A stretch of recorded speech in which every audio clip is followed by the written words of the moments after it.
그것은 바로 우리의 마인드가 이제 동의를 하지 않기 때문에 그래요. 마인드는 굉장히 많은 이제 깊은 뜻이 다양하게 있습니다만은 오늘은 생각으로만 정리합니다.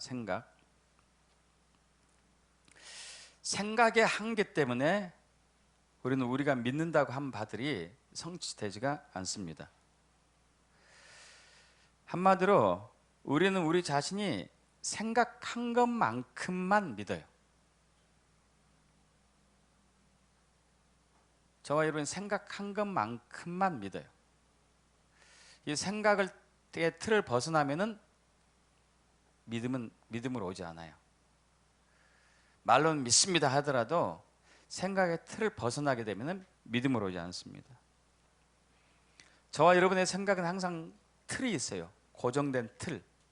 이 고정된 틀을 고정관념이라고 그러죠. 고정관념. 이 한계라고 그러죠. 한계. 그래서 우리가 생각하고 있는 그 한계가 있어요.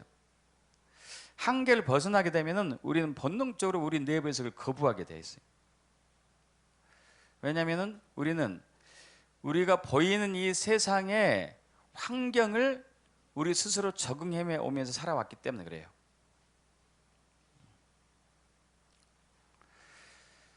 여러분 이 얘기 들어봤을 거예요. 어느 신발 회사 사장이 직원들에게 야, 여러분 이제 우리 회사가 점점 확장 일로 있으니까 유럽을 정복했고 아시아를 정복했으니까 아프리카로 갑시다. 그래서 두 직원을 보냈습니다. 두 직원을. 이 직원들은 아프리카 아주 오지로 갔어요. 오지. A라는 직원이 본사로 메일을 보내왔습니다. 사장님, 다음 비행기로 바로 돌아가겠습니다. 여기 있는 현지인들은 모두가 맨발입니다. 수천 년 동안 신발을 신어본 적이 없습니다. 여기서는 신발이 팔릴 가능성이 전혀 없습니다. 이렇게 이제 메일이 왔어요. B라는 직원한테도 메일이 왔습니다. 사장님, 지금 당장 신발 5만 컬레를 보내주십시오. 여기는 다 신발 신는 사람 한 사람도 없어가지고 신발을 팔면 대박 납니다. 여러분은 어떤 걸 따를 것 같아요? 이 얘기를 듣기 전이라면은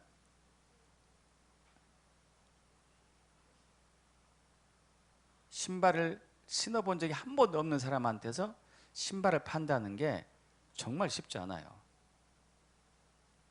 그 틀을 깨야 되거든요.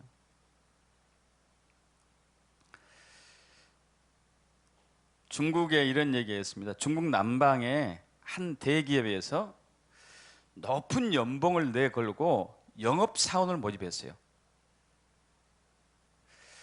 그래서 회사에서 이제 막 엄청나게 연봉이 높으니까 모집하는 지원한 자들이 많이 있었습니다. 근데 이 회사 사장이 기발한 얘기를 했어요. 수단과 방법을 총동원해 가지고 열흘 이내에 가능한 한 많은 빚, 여러분 빚 아시죠? 빚, 머리빚. 옛날엔 참빚이었잖아요. 이 참빚을 스님에게 팔고 오시오 그랬어요.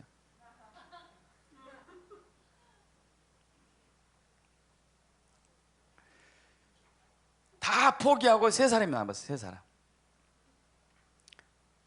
너무 이제 연봉이 높으니까 도전 한번 해보겠다고 세 사람이 참빚을 지고 길을 떠나갔습니다. 그리고 세 사람이 돌아왔어요. A라는 사람이 이제 와가지고 사장님, 절에 가서 빚을 팔려다가 중들한테 면박만 당하고 쫓겨나갔습니다. 돌아오는 길에 우연히 산기슭에서 햇빛을 쬐고 있는 한 중을 만났는데 그 중은 머리가 가려운 뒤 연신 긁고 있었습니다. 그래서 제가 가져갔던 빗으로 머리를 긁어주니까 시원하다 하면서 빗을 하나 사줬습니다. 그래가지고 하나 팔고 온 거예요. B라는 직원은 사원, 이제 모집 사원이죠. 응모자는 꽤 큰 절을 찾아갔어요. 어떻게 팔까? 중들이 머리가 하나도 없는데 빚을 어떻게 팔까?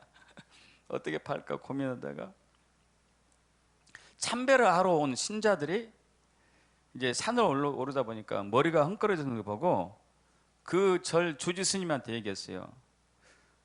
스님, 저런 걸로 부처님께 향을 올리는 것은 불경스러운 것 아닙니까? 재단 앞에다가 빗을 놓아두며 머리를 단정하게 빗은 후에 참배를 하게 하십시오. 이렇게 해가지고 그 비는 그 절에 10개의 빗을 팔았어요. 10개의 빗. 마지막으로 이제 한 직원이, 응모자가 10,000개를 팔고 왔어요. 그래서 이제 사장이 깜짝 놀란 거예요. 어떻게 10,000개를 팔았냐? 이 사장도 놀란 거죠. 모두가 놀래고 거짓말한 거 아니냐? 이 C라는 사람은 이 나무 빛에다가요 이름을 적었어요. 공덕소 해가지고 이게 무슨 뜻이냐면은 공덕을 쌓는 빛이라는 의미예요. 공덕을 쌓는 빛. 그래가지고 유명한 절의 주지 스님을 찾아가지고 스님, 이 나무 빛에다가 공덕소, 공덕을 쌓는 빛이라는 글자를 써서 참배자에게 기념품으로 나눠주십시오. 그러면은 참배하는 사람이 맥값절로 누릴 겁니다. 그래서 이 주지 스님이 반신반의하는 입장으로 한번 그렇게 해봅시다. 근데 돈은 못 주겠어. 그랬어요. 그러니까 이제 C라는 응모자가 1,000개를 제가 외상으로 주고 가겠습니다. 그리고 팔면은 나중에 주십시오. 한 달 후에 연락이 왔어요. 10,000개를 보내달라고. 당신 말처럼 참배자들이 계속 밀려온다고. 계속.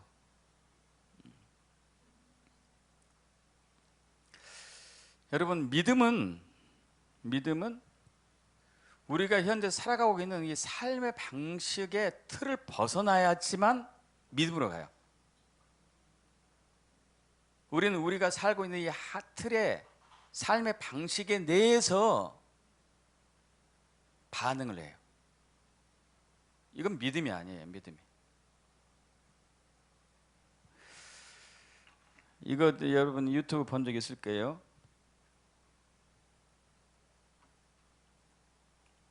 아교우리들 제가 영상 준비했습니다. 보십시오.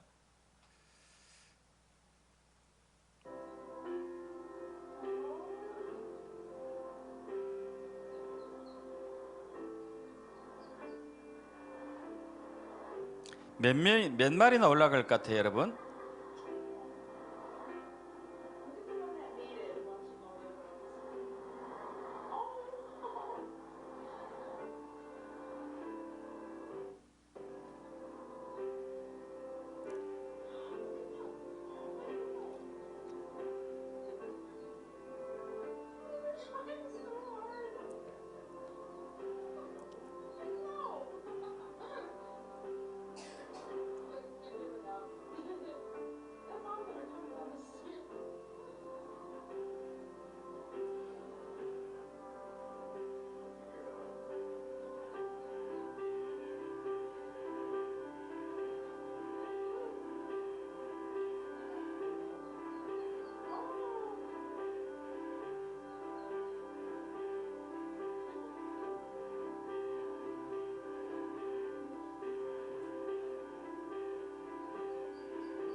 놀랍죠, 여러분?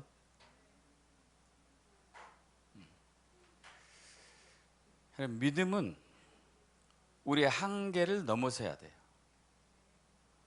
우리의 한계와 틀 안에서는 그건 믿음이 아니에요. 왜냐하면 이미 이루어진 것들이 있기 때문에.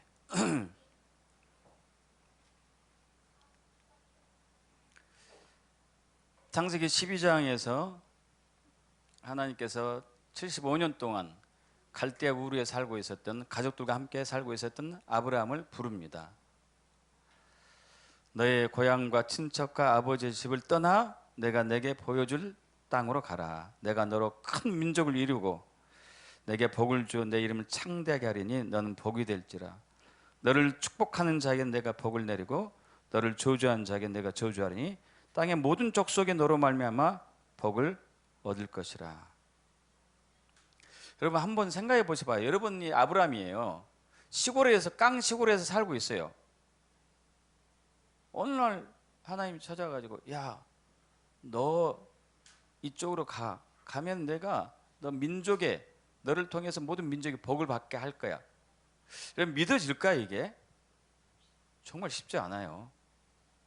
쉽지 않습니다. 근데 아브라함이 믿어요. 그리고 이제 이때가 아브라함의 나이가 75세였잖아요. 그러고 난 이에 10년이 세월이 흘립니다. 근데 계속 자식이 없어요. 자식이 없는 아브라함에게 하나님이 또 오셨습니다. 아브라함아 2절, 창세기 15장 2절입니다. 아브라함이 이르되 1절부터 보겠습니다. 이후에 여호와의 말씀이 환상 중에 아브라함이 임하여 이르시되 아브라함아 두려워하지 말라. 나는 내 방패와 너희 지극히 큰 상급이라. 아브라함이 이르되 주 여호와여 무엇을 내게 주시려 하나이까? 나는 자식이 없사오니 나의 상속자는 이 다메섹 사람 엘리에셀입니다. 아브라함이 또 이르되 주께서 내게 씨를 주지 아니하셨으니 내 집에서 길린 자가 내 상속자가 될 것입니다. 자, 아브라함의 순종이에요. 아브라함이 순종한 거예요. 근데 어떻게 순종했죠? 세상적인 방법으로 순종한 거예요. 우리나라도 불과 100년 전만 해도 그런 일이 많이 있었거든요. 부잣집에 아들이 없으면은 이제 그 종들 중에서 똑똑한 사람을 후계자로 들은 경우가 있었어요. 여기도 마찬가지예요. 근데 하나님이 이 틀을 깨요. 이 틀을 깨 부셔서. 여러분 하나님은 저와 여러분의 틀을 깨 부셔요. 그래서 여러분이 틀을 빨리 깨셔야 돼. 항상 틀을 깨셔야 돼요.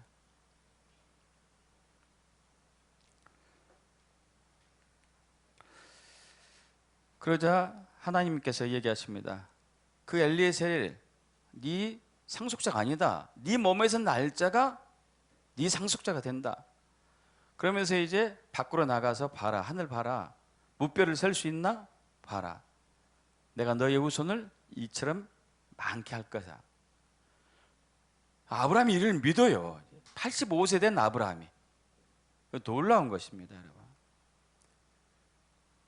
85세 된 할아버지가 임신시킨다는 것은 진짜 기적 중의 기적이잖아요. 하나님께서는 아브라함이 세상적인 방법으로 하나님의 말씀에 순종하는 그 틀을 깨는 거예요. 자, 여러분 아까 우리 이제 그 신정은 전도사님 7분 메시지 했잖아요. 7분 메시지. 7분 메시지를 왜 할까요? 제가 왜 시켰을까? 예전에도 했다가 다시 합니다. 왜 하죠? 왜 하죠? 리더십 훈련이에요. 저와 여러분 왕 같은 제사장을 믿습니까? 믿죠? 왕 같은 제사장이에요. 통치하는 사람입니다. 통치하는 사람. 여러분 통치하는 사람은 앞에서 사람을 끌어내야 돼요. 인도해야 된다고요. 근데 앞에서 한 번도 그런 적이 없는 사람들은, 그것을 두려워하는 사람들은 못하죠. 그러면 왕 같은 제사장의 통치의 능력이 임할까요? 임하지 않을까요? 임하지 못해요. 이미 임했는데 그것을 행하지 않는다고 봐야 되겠죠. 그죠? 이미 임했죠. 근데 이것을 행하지 않고 있는 거예요.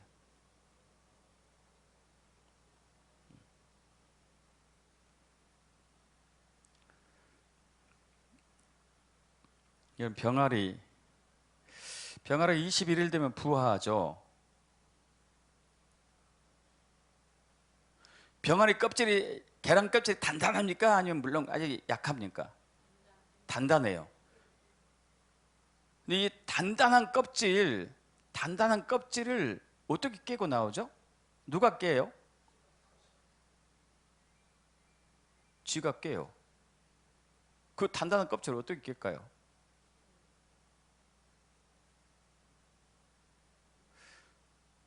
어쨌든 단단한 껍질을 깨야 돼요. 깨야지 세상으로 나와요. 여러분은 틀 속에 있으면 안 돼요. 여러분의 틀이 있다니까요. 나는 이걸 못해. 나는 이거 안 돼. 믿는 자에게 능치 못할 일 없다고 해놓고 난 이거 안 돼. 난 이거 못해. 나 7분 메시지 힘들어. 그건 믿음이 아니잖아. 근데 왜 그러냐면 이미 틀 속에, 생각의 틀 속에 과거에 트라우마가 있었겠죠. 저도 그랬다니까. 저도 초등학교 1학년 때 입학했는데 어머니가 치맛바람이 센 어머니였죠. 그래서 이제 반장시키려고 그때 많이 들랑달랑했어요. 근데 선생님이 저를 반장시키려고 일어섰어요. 앞으로 나란히 해봐. 차렷 경례해봐. 근데 못했어요.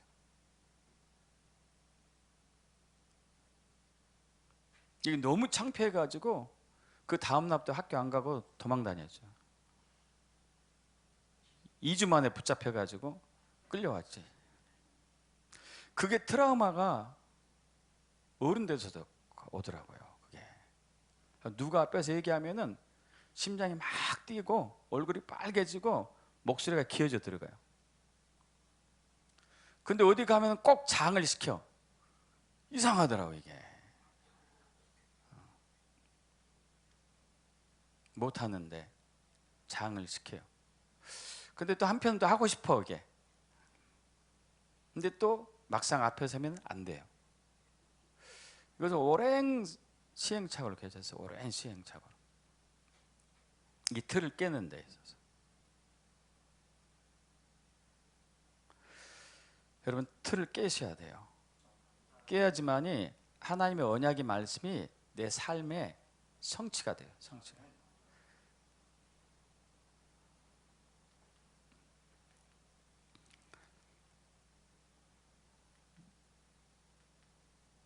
자, 그리고 또 이제 아브라함이 두 번째 틀을 깨는 게 나옵니다. 첫 번째 틀은 세상적인 방법의 틀을 깬 거예요. 창세기 17장에 또 나타나셨어요. 이때는 99세 때예요.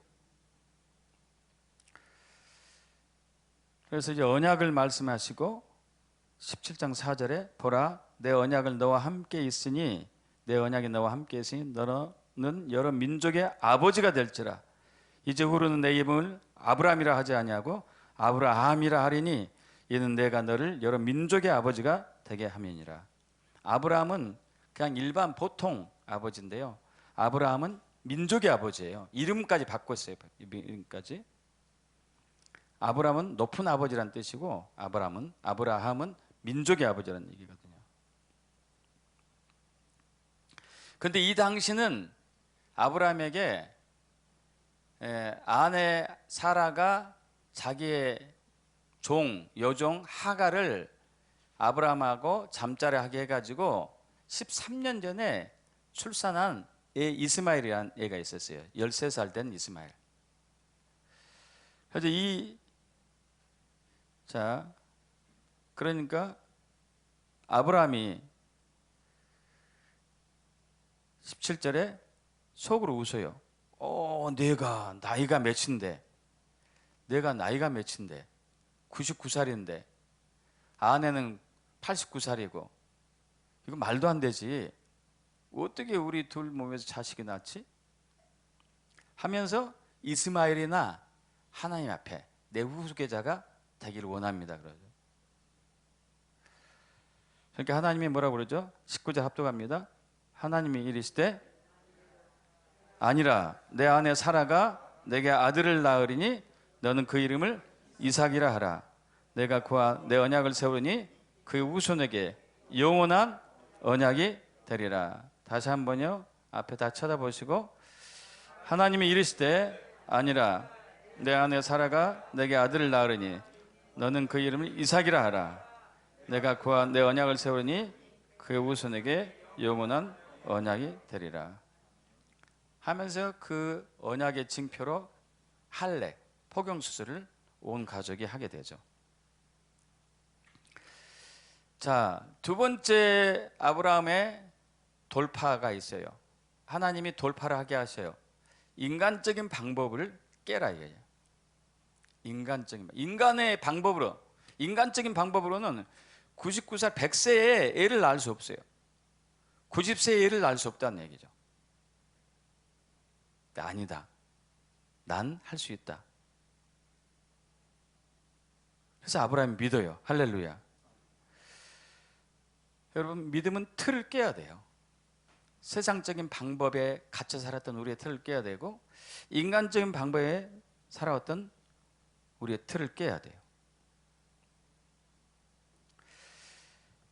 자, 아까 이제 우리 광고 시간에 한 달에 한 번씩 각 성교회별로 모이고 특히 여성교회는 댄싱 워십으로 하겠습니다.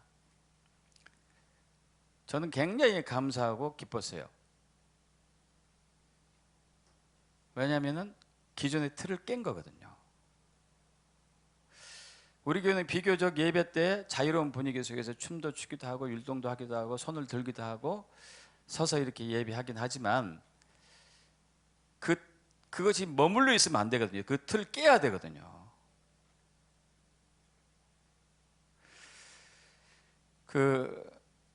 어느 이제 목사님의 간증이, 이 목사님은 찬양 예배 인도자 목사님이세요. 교회 담임 목사이면서도. 근데 한 번은 이제 시골에서 이제 지방에서 목회하고 있는데 한 번은 그 부부가 약간 이제 중년 이제 60대 부부가 새로 왔더래요.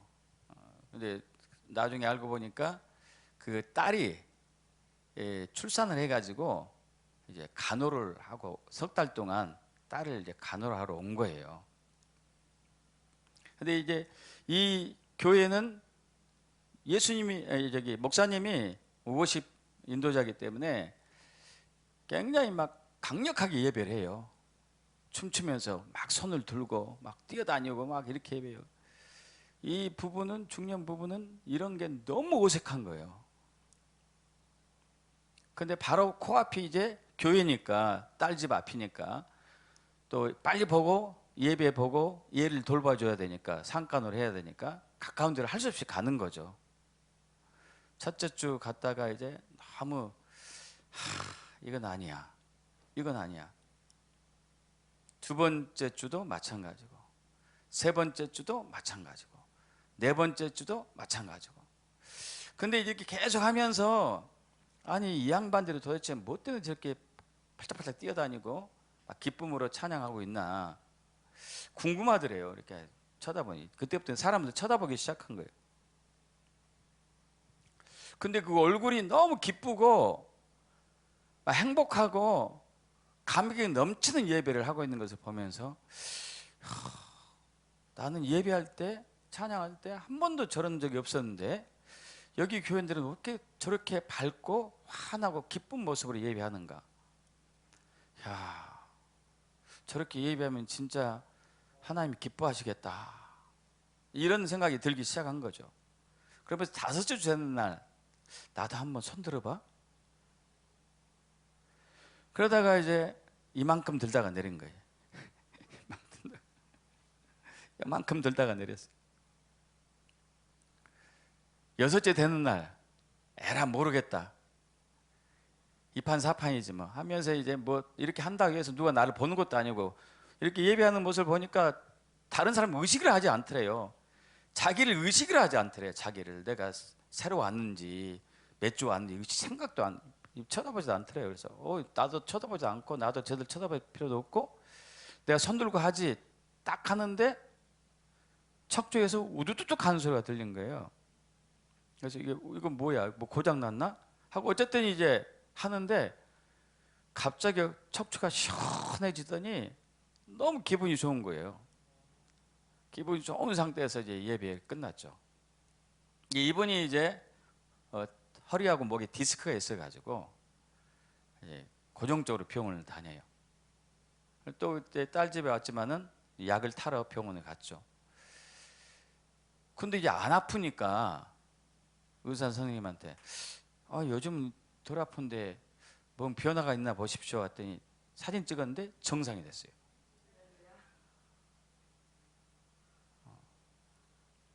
왜 정상이 됐을까요? 치유기도 받은 적도 없어요. 허리 치유해달라고 기도한 적도 없어요. 왜 나았죠 근데?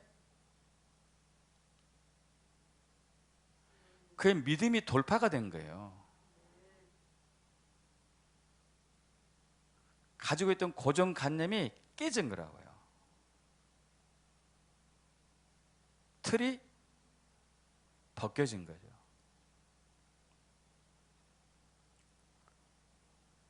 이해되십니까 여러분? 아까 제가 광고 시간에 저기를 빼먹었네. 사랑의 교제. 이게 광고가 너무 이게 어색해가지고 저기 뭐예요? 누가 만져놔가지고 컴퓨터를 이제 고쳤습니다.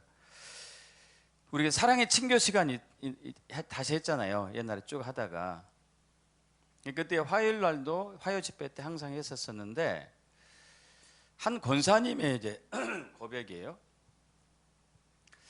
이제 뭐 말씀이 굉장히 좋고 예배가 자유함이 있고 치유도 나타나고 예언도 있고 축사도 있고 뭐 돌파가 일어나고 해가지고 이렇게 화요일마다 오기 시작했는데 오면은 늘 부담되는 게 있대. 사랑하고 축복합니다. 사랑하고 축복합니다. 다 한 사람씩 만져야 되는 거.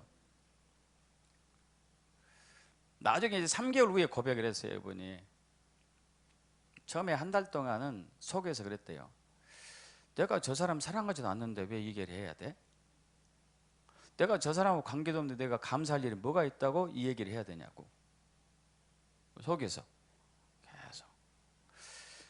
그래도 안 하면 이제 또 권사로서 입장이 있으니까 안 할 수는 없고 이렇게 하다가 한 달 지나가지고 그래 이왕 하는 거 그냥 이런 불평불만 없이 편안하게 해보지 뭐. 이제 하는 사람들 얼굴 보니까 너무 밝고 환하니까 그렇게 따라서 한 거예요. 그런데 갑자기 상대방이 사랑스러워 보이더래요. 갑자기 감사가 막 넘쳐 나오고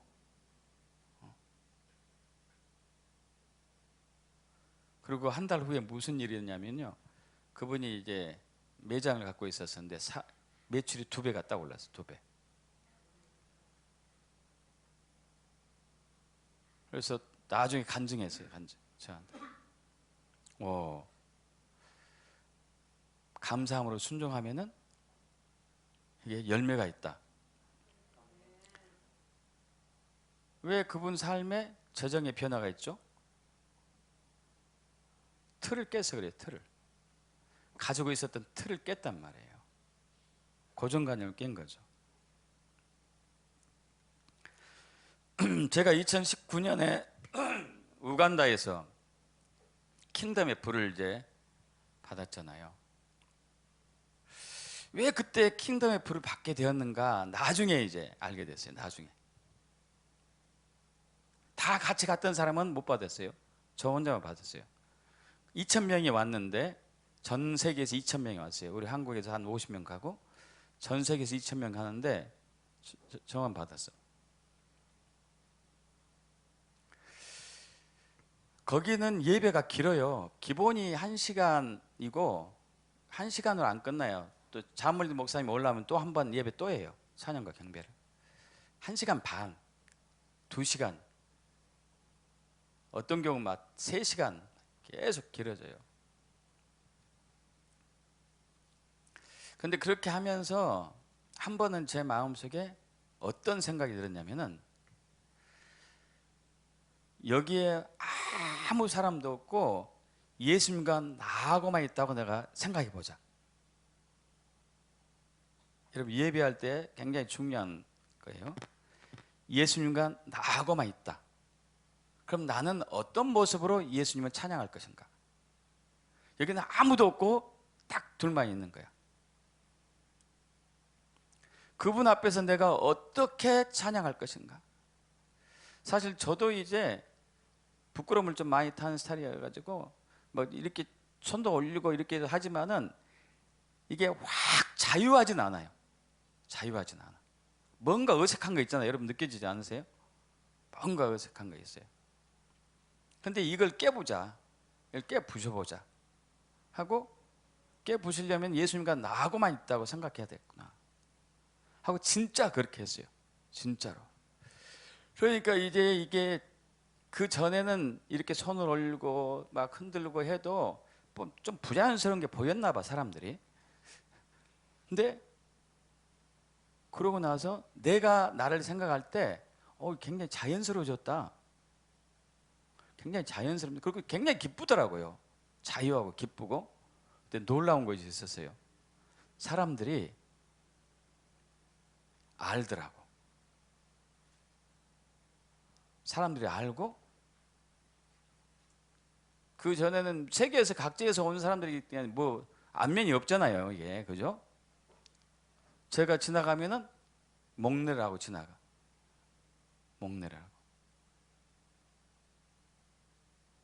예배 끝나고 쉬는 시간 되면은 화장실 가면은 꼭 저를 아는 체예요. 하이디 베이커가 강사부로 몇 번 썼었는데, 또 예배하고 있는데 하이디 베이커가 강대상 올라가면서 제가 손을 올리고 있는 것을 꽉 잡고 올라가더라고요. 이걸 보고 오바롱 목사가 나중에 보더니, 목사면 아무튼 이제 좋은 건 다 받고 다녀? 막 이런 얘기까지 할 정도였는데, 그걸 아는 거예요, 이게. 그때 제가 예배에 올려 알았어요. 남이 뭘 엉뚱한 짓을 하든 말든, 노래를 하든 찬양을 하든 말든 뭐 엉망이든 말든, 나만 하나님 앞에서 정말 깊은 예배를 하면 된다. 내가 자유하면 된다. 내가 기뻐하면 되겠구나. 그러고 나서 그 다음 날 킹덤의 불이 내려왔다니까요. 할렐루야. 돌파가 일어났으니까. 믿습니까? 제 안에 돌파가 일어났어요. 돌파가. 제가 오랫동안 갇혀져 있었던, 저를 가둬놨던 틀을 깬 거예요. 누가 깼어요? 제가 깼어요. 제가 깨니까 하나님의 은혜가 임했어요. 할렐루야. 그러면 하나님의 은혜는 이미 임했어요. 저와 여러분 머리 위에 임해 있다니까요. 근데 왜 이것이 임하지 않죠? 믿음의 틀이 갇혀 있으니까. 생각의 틀에 갇혀 있으니까. 생각의 틀을 깨셔야 돼요.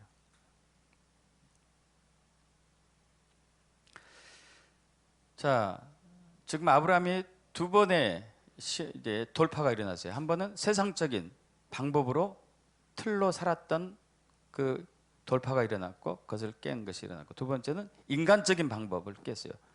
세 번째 또 이제 주님이 주신 게 있습니다. 이건 다 넘어가고요. 창세기 22장에서 하나님께서 아브라함을 불러요. 그리고 아들 이삭을 바치라고 얘기해요. 야, 이건 이제 정말 큰 시험이 왔습니다. 정말 어려운 시험이 왔어요. 아니, 인간 세상적인 방법 깰 수 있어요. 인간적인 방법 깰 수 있어요. 근데 이삭은 누가 준 거죠? 하나님이 준 것인데 하나님이 바치라고 그러는 거예요. 그럼 하나님 유업이 하나님의 약속이 이루어지지 않잖아요. 여러분, 근데 이때 아브라함의 나이가, 이삭의 나이가 37살이래요. 창세기 23장 1절에 사라가 127세를 살았으니 이것이 곧 사라가 누리는 횟수라. 사라가 127세에 죽어요. 사라가 90살 때 이삭을 낳았단 말이에요. 그러면 이삭의 나이가 37이라는 얘기예요. 아브라함의 나이가 137이라는 얘기고 10살 차이 나니까.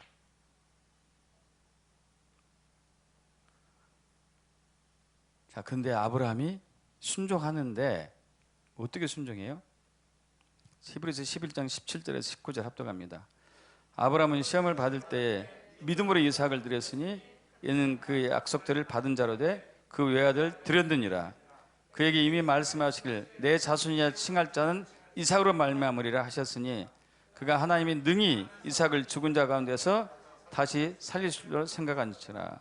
비유컨대 그를 죽은 자 가운데서 도로 받은 것이니라. 할렐루야.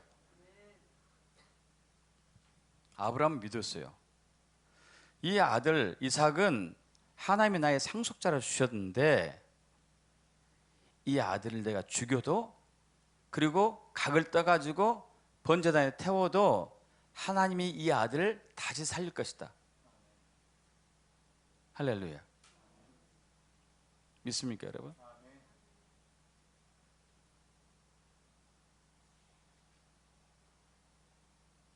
그래서 세 번째 시험은 그거예요.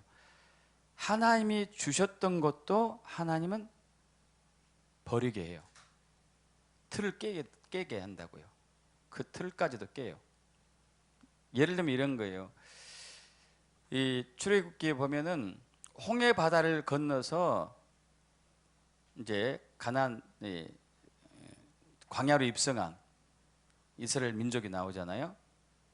그리고 그 뒤에 바로 군대가 쫓아왔지만은 홍해 바다가 다시 합쳐져 가지고 다 죽었죠. 그때 이제 모세가 홍해 바다를 향해서 하나님의 말씀에 따라서 지팡이를 내미는 순간에 바다가 갈라졌습니다. 그러고 나서 40년이 지나죠. 요단강이 왔어요. 모세는 죽었고 여호수아가 후계자가 돼가지고 요단강이 또 앞에 있습니다. 근데 우리가 이제 생각한다면은 옛날에 하나님께서 지팡이를 강을 향해서 내밀게 해가지고 갈라졌기 때문에 이제 이번에도 그렇게 하면 되겠다고 여호수아가 생각하지 않았어요. 하나님이 말씀하셨기 때문에 언약궤를 메고 제사장들이 강 속에 들어가라고 얘기했죠. 그리고 이제 열린 것이죠, 강이. 자, 왜 하나님이 이렇게 하시냐면은 우리는 어떤 방법이나 어떤 틀을 가지고 그걸 가지고 순종하려고 해요. 하나님은 그렇게 원하지 않으세요. 나를 신뢰해라 하는 거죠. 나를. 내가 했던 방법을 신뢰하지 말고 나를 신뢰해라. 지금 내가 너에게 주는 말씀을 듣고 순종하면은 그 역사가 일어난다는 것이잖아요. 그래서 세 번째는 하나님이 주신 방법들을 가지고 의지하려고 했던 아브라함을 깨트린 거예요. 틀을 깨는 거죠. 틀을 깨는 거. 여러분, 틀을 깨는 거 보이십니까? 그 전에 우리가 어떤 응답받았던 기도들이 있단 말이에요. 어떤 금식에서 응답받기도 하고 작전 기도에서 응답받기도 하고 어떤 경우는 또 그냥 응답받기도 하고. 그래서 우리는 어떤 일이 있을 때 옛날의 방법을 동원한단 말이에요. 그러지 않아요? 근데 이것도 깨라니에요. 이것마저도 하나님이 지금 주시는, 지금 말씀하신 것을 의지해야지 이것이 진짜 믿음이에요. 틀을 깨라는 거죠. 자, 그러면 이 틀을 깨는데 어떻게 해야 되느냐, 이게 어떻게 해야 되느냐. 이 틀을 깨는데 어떻게 해야 되느냐. 여러분, 제가 이제 이게 지금 아브라함의 돌파, 세상적인 방식과 틀을 돌파했고 인간적인 방식과 틀을 돌파했고 하나의 방법을 또 돌파했어요. 믿음은 돌파하는 겁니다. 돌파하는 거예요. 자, 제가 1987년에 알레르기 비염을 치유하는 법을 알았어요.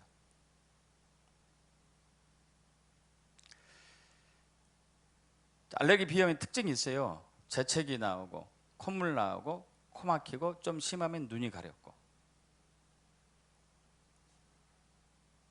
그래서 양약은 무조건 재발되고 한약에 그 어디에도 알레르기 비염에 대해서 나온 얘기가 없어요. 왜냐면 알레르기는 우리 동양 언어는 아니잖아요. 그죠? 서양 언어죠. 서양 언어. 서양 의학에서 나온 얘기죠. 그 알레르기 비염이 어디에도 나온 없어요. 알레르기 천식도 나온 적도 없고. 그래서 이것에 대해서 이제 그 감기약에는 나와요. 감기약. 상한론에 보면은 소총용탕이라는 이제 처방전이 있어요. 콧물 재채기, 코막힘에 쓰는 소총용탕. 기침에 쓰는 마행감석탕 처방이 있고, 마왕부장화 세신탕도 있고, 이런 처방전이 있어요. 근데 이걸 쓰면은 증상이 좀 가벼워지긴 하는데 안 낫더라고요. 또 재발되고. 도대체 왜 안 낫지? 왜 안 낫지 이게? 왜 치유가 안 되지? 막 고민하다가 하나님이, 그때는 하나님이 지혜가 아니었죠. 제가 똑똑해서 이제 깨달은 걸로 알았는데, 갑자기 그 깨달음이 온 거예요. 이 재채기 나고 콧물 나고 코 막히고 눈이 가려운 게 자연 현상이구나. 그게 무슨 얘기냐면요. 자, 그 한의학에서도 감기를 상한병이라고 그래요. 상한병. 상한자, 다칠 상자에다가 찰한자, 질병병자잖아요. 찬기, 냉한 기운에 상했습니다. 영어에서 감기를 뭐라고 하죠? cold라고 그러죠. 냉병이래, 냉병. 차가운 기운이 들어온 것이구나. 그럼 차가운 기운이 들어올 때 내가 막는 방어 시스템이 하나님이 주셨다. 그 첫 번째 반응, 재채기구나. 재채기, 콧물이다. 그러니까 무슨 얘기냐면 냉기가, 자, 우리 몸은 37도일 때가 정상인데 35도 이하 떨어지면은 암세포가 생기기 시작해요. 35도 이하 되면은. 코로나 바이러스도 37도 이하 되면은 막 이제 발병이, 이제 증상이 시작되죠. 자, 근데 그것들이 냉기를 몰아내기 위한 나의 방어 시스템이었단 말이에요. 냉기가 내 몸에 못 들어게 코에서 코에 물을 발라가지고 냉기가 못 들어게 막는 거구나. 이해하길 축복합니다. 그리고 그래도 냉기가 들어오니까 코 혈관을 확장시켜가지고 냉기를 못 들어게 막는 거구나. 코가 막히는 거죠. 코 혈관이 확장되면 코가 막히게 돼요. 그래도 냉기가 들어오니까 재채기는 엄청난 강풍이거든요. 강풍을 통해 가지고 냉기를 몰아내는구나. 그러면은 이게 이 증상을 없애는 약을 쓰면 안 되겠다. 이 서양의학은 이 증상을 없애요.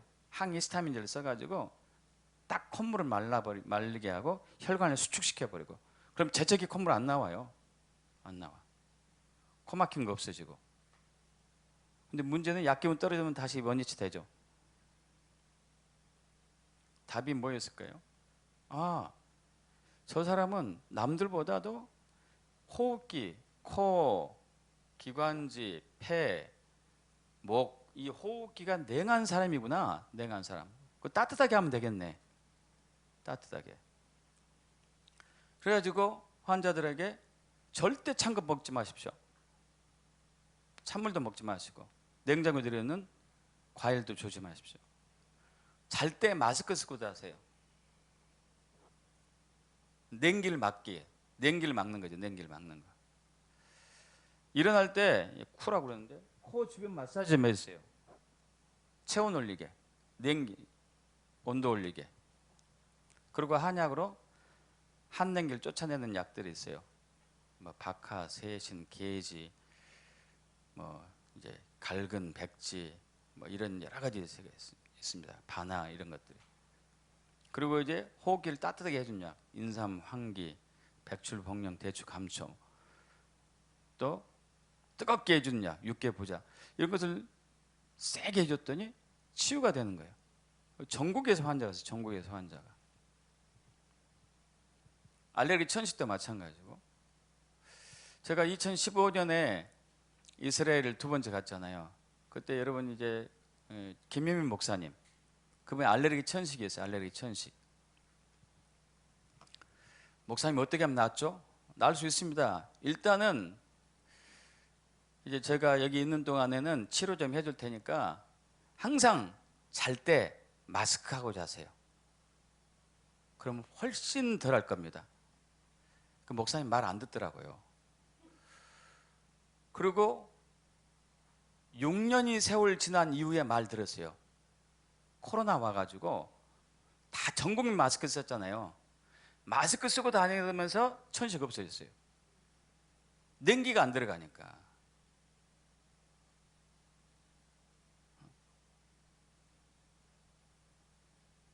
그래서 제가 이제 나중에 이제 이걸 고민했어요. 어떻게 해서 나는 이 병의 원리를 알았을까? 여러분 궁금하지 않아요? 어떻게 해서 알았지? 남들은 기침 나오고 콧물 나오고 재채기 나오고 코 막히고 가래 나오고 목 아픈 것들을 병으로 취급하는데 나는 이게 병이 아니고 이건 면역 시스템 중에 하나다. 왜 이렇게 생각했냐? 이게 틀을 깬 거 아니에요, 여러분? 기존의 틀을 깬 거란 말이에요, 이게. 왜 나는 이 틀을 깨게 됐냐? 1987년도에 왜 이 틀을 깼냐 이거죠.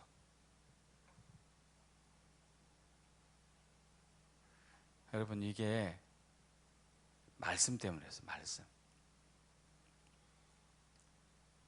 지금도 제가 이제 그 말씀이 제 언어가 정확지는 않아요. 이게 전라도다 보니까 사투리를 써요. 사투리. 어제 이제 그 우리 리더십 세미나에서 부산 출신 사람이 와가지고 강의했는데요. 부산 출신 사람, 경상도 출신 사람이 의기 발음 안 되는 거 아시죠? 북글씨한, 북걸씨 그러잖아요.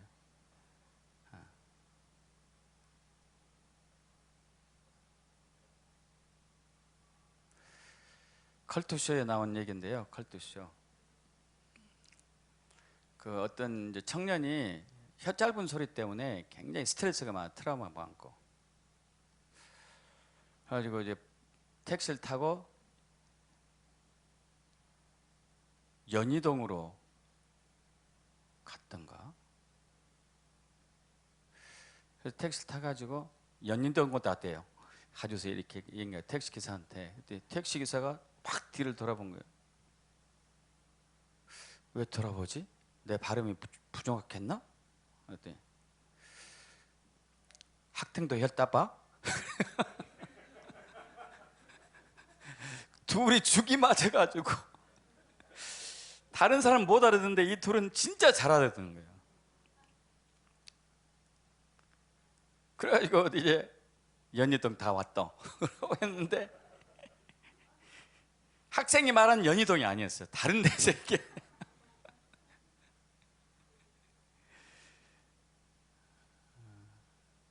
우리 전라도 출신들은요 의 발음이 안 돼요. 의사 하잖아요. 의사라고 그래요. 의사. 전라도가 그래요. 이 발음을 고치려고 이제 신앙생활을 하다 보니까 공중기도 대중기도 해야 되잖아요. 발음이 문제가 돼가지고 발음을 어떻게 하다가 그때 이제 신앙생활 하는 첫날부터 성경 읽기 시작했는데 이왕 성경 읽는 거 소리내서 읽자. 소리내서. 3년을 소리내서 읽었어요. 3년. 발음 고치려고.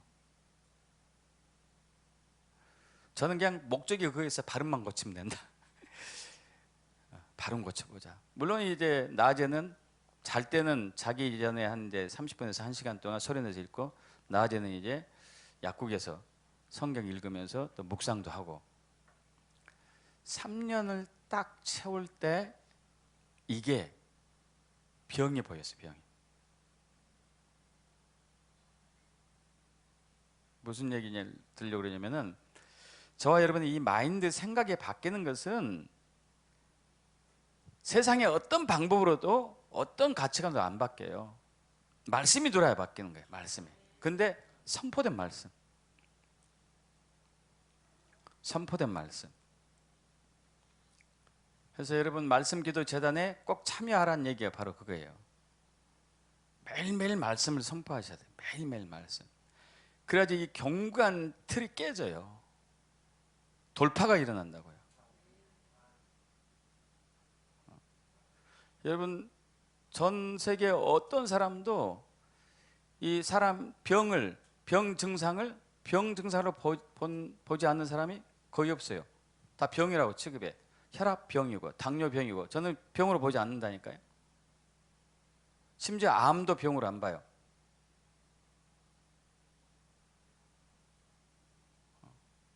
그러면 무슨 얘기예요? 암도 치유할 수 있다는 얘기 아닙니까? 할렐루야. 혈압도 치유될 수 있고, 당뇨도 치유될 수 있고. 있습니까, 여러분? 네, 저는 병으로 안 보니까. 어떤 것을 돌파하고자 하는 반응이라 보니까. 그럼 그걸 돌파할 수 있도록 도와주면 돼요. 할렐루야. 그 믿음은 틀을 깨는 거예요. 틀을 깨는 거. 히브리서 4장 12절 합독합니다. 하나님의 말씀은 살아있고 활력이 있어 좌우의 날선 어떤 것보다도 예리하여 혼과 영과 및 관절과 골수를 찔러 쪼기까지 하며 또 마음의 생각과 뜻을 판단하나니. 마음의 생각과 뜻을, 우리 생각과 뜻을 판단한단 말이에요. 구별한단 말이에요. 분별한단 말이에요. 야, 너가 병을 보는 관점이 달라. 세상적인 관점이야. 병을 보는 관점이, 인간적인 방법이야. 병을 보는 관점이.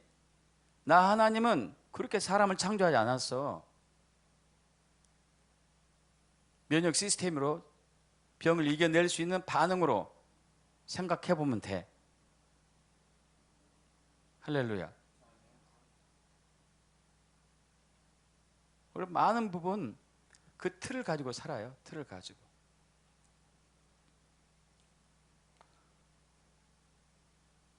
코끼리가 그런 대표적인 그런 예잖아요. 우리 코끼리를 길들일 때 어렸을 때 발목에다가 이제 세 줄로 딱 묶어서 말뚝에 박아 놓죠. 그럼 그걸 못 떠나는 거예요. 여러분, 어른이 된 코끼리는 그 얼마든지 부술 수가 있어요. 힘이 얼마나 좋은지. 그런데 못 해요. 왜요? 어려서 그렇게 길들여져 왔기 때문에. 분명히 코끼리는 그걸 깰 수 있어요. 근데 못 깨요. 왜? 길들여져 왔기 때문에.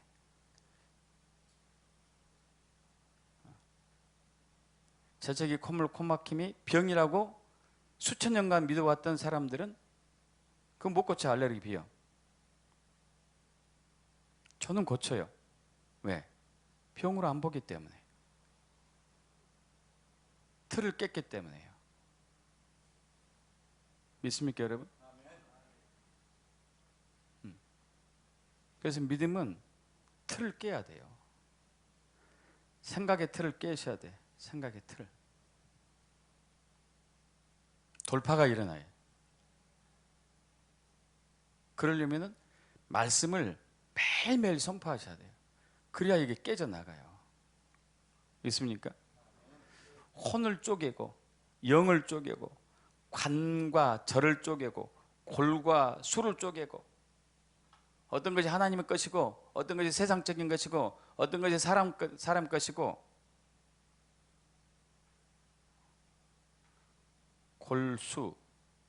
골수를 쪼개는 거예요. 말씀이.